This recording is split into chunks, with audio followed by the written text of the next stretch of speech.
Pemirsa, untuk membahas terkait kasus mutilasi di Sleman, kami sudah terhubung dengan kriminolog dan ahli psikologi forensik Reza Indragiri Amrial. Selamat sore, Mas Reza.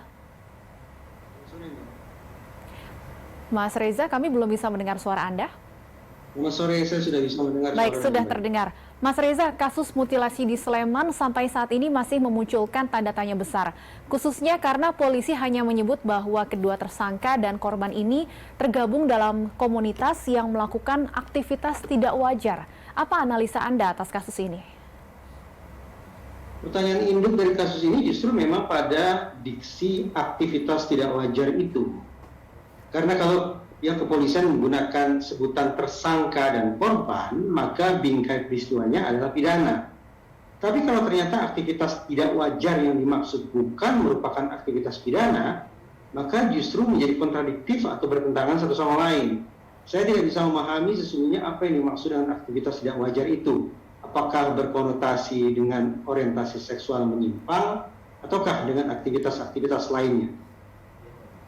Iya, Mas Reza, disebutkan polisi bahwa dalam aktivitas tidak wajar ini ada saling melakukan aksi kekerasan.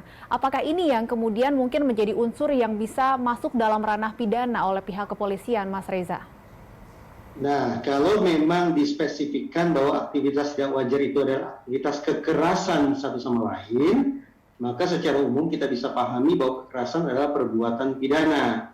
Jadi masuk akal kalau kemudian sekali lagi polisi menggunakan istilah tersangka untuk sebagian pihak dan korban untuk pihak yang lain.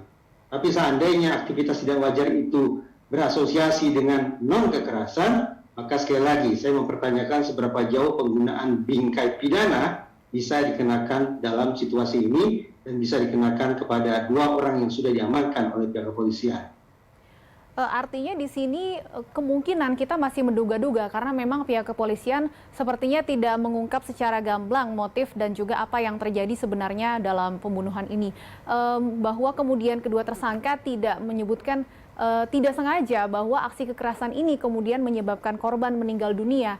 Apakah ini kemudian sudah tepat jika digunakan pasal pembunuhan atau mungkin sebenarnya bisa digunakan pasal lain kelalaian yang menimbulkan pembunuhan, Mas Reza? Lazimnya ketika kita bicara tentang peristiwa homicide atau meninggalnya seseorang akibat perbuatan orang lain, paling tidak ada 3 pasal yang relevan untuk dikupas, untuk ditelisik, untuk kemudian dikenakan kepada orang-orang yang ditetapkan sebagai tersangka. Pertama adalah pasal penganiayaan yang mengakibatkan orang meninggal dunia.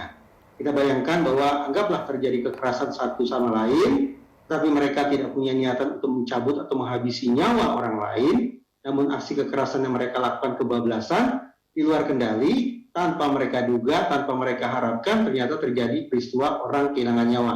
Itu penganiayaan yang mengakibatkan orang meninggal dunia. Bisa kita bayangkan seperti itu. Yang kedua adalah pembunuhan. Nah, kalau kemudian ini yang terjadi, maka harus bisa dipastikan bahwa dalam proses berpikir para tersangka memang sudah berkelebat, memang sudah melintas pemikiran bahwa apa yang mereka lakukan, kekerasan yang mereka perbuat akan bisa berakibat orang lain kehilangan nyawa. Begitu melintas di kepala para tersangka bahwa memang orang yang menjadi target kekerasan akan meninggal dunia akibat perbuatan tersebut, maka masuk atau relevan pasal pembunuhan.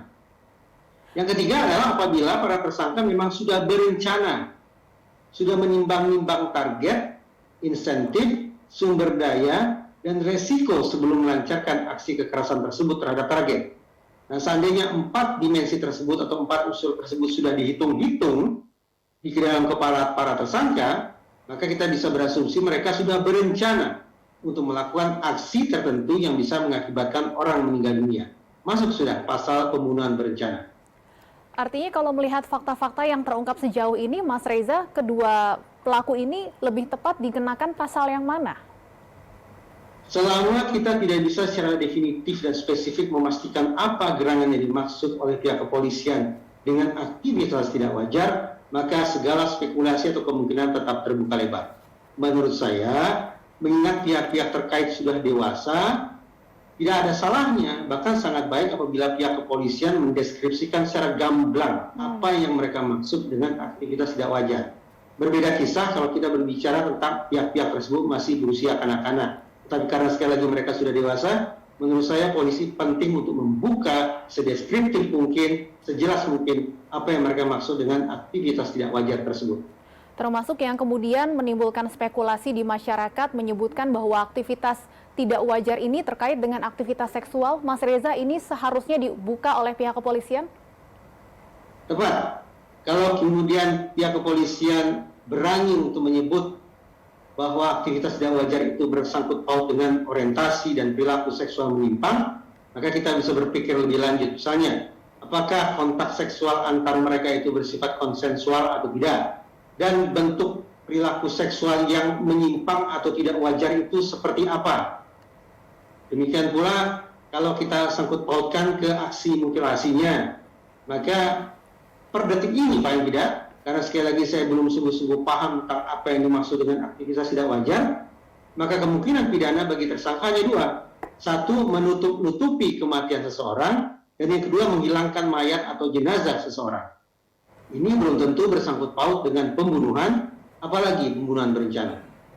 Iya, terkait mutilasinya sendiri, Mas Reza, kedua pelaku disebut panik karena korban meninggal dunia hingga akhirnya nekat memutilasi korban. Apakah kondisi panik ini bisa membuat kemudian pelaku melakukan hal yang kalau menurut kita dalam kondisi seperti ini, sepertinya di luar akal begitu ya untuk memutilasi korban yang sudah meninggal dunia, kemudian menyebarkannya di sejumlah lokasi? Saya pun bertanya-tanya mengapa kata panik digandengkan dengan mutilasi. Misalnya, kalau ternyata para tersangka memutilasi tubuh partner mereka tersebut dengan menggunakan alat-alat khusus, misalnya pisau, gergaji, tambah lagi katanya ada baskom, kemudian dihilangkan di sejumlah titik secara terpisah satu sama lain, justru saya membayangkan bahwa para tersangka ini adalah orang-orang yang relatif punya kalkulasi, punya perhitungan tentang apa yang akan mereka lakukan. Mereka sudah berpikir tentang misi kedua dalam aksi kejahatan, yaitu menghilangkan tubuh korban sebagai salah satu barang bukti yang akan bisa digunakan oleh kepolisian untuk menegakkan hukum. Nah, dengan kalkulasi sedemikian rupa, menurut saya sebutan panik tidak begitu tepat untuk menggambarkan potret psikologis para tersangka.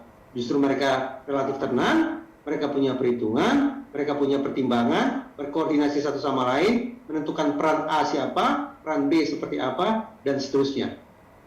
Iya, para tersangka seolah sudah menyiapkan langkah dan alat artinya, Mas Reza, untuk mengantisipasi kemungkinan terburuk. Karena itulah, pertama saya mempertanyakan seberapa jauh kata atau sebutan panik relevan digunakan untuk memotret kondisi psikologis para tersangka. Dan yang kedua, kalau kita belum bisa memastikan apakah ini sesungguhnya pembunuhan atau bukan, kalau kita belum mengetahui secara definitif apa yang dimaksud dengan aktivitas tidak wajar, maka sekali lagi, per detik ini, tampaknya para tersangka hanya bisa dikenai dua kemungkinan pidana. Penghilangan mayat atau jenazah, dan yang kedua menutup-nutupi kematian seseorang. Mas Reza, polisi mengatakan akan melakukan tes kejiwaan terhadap kedua tersangka. Sejauh mana hasil tes kejiwaan ini bisa membantu mengungkap fakta-fakta yang sebenarnya di balik kasus ini? Bagi saya, teman-teman di kepolisian seringkali berusaha meyakinkan publik dengan cara melakukan pekerjaan yang tidak begitu bermanfaat. Dalam pengertian, kalau para tersangka sudah bisa meyakinkan para penyidik bahwa mereka sehat, waras, rasional, maka sesungguhnya tidak terlalu penting lagi bagi pihak kepolisian untuk memeriksa kondisi psikologis para tersangka. Yang saya khawatirkan justru kontraproduktif. Ketika pihak kepolisian melakukan eksplorasi mendalam terhadap kondisi psikologis para tersangka, ternyata ditemukan kondisi-kondisi khas, kondisi-kondisi abnormal tertentu, maka boleh jadi sadar tidak sadar, sengaja tidak sengaja, pihak kepolisian lah yang menyodorkan kemungkinan bagi para tersangka untuk menggunakan pasal 44 guna lolos dari hukum. Baik, kita tunggu apakah nanti polisi masih akan mengungkap secara lebih terbuka fakta-fakta di balik kasus ini. Terima kasih Mas Reza sudah bergabung bersama kami di Berita Satu Sore.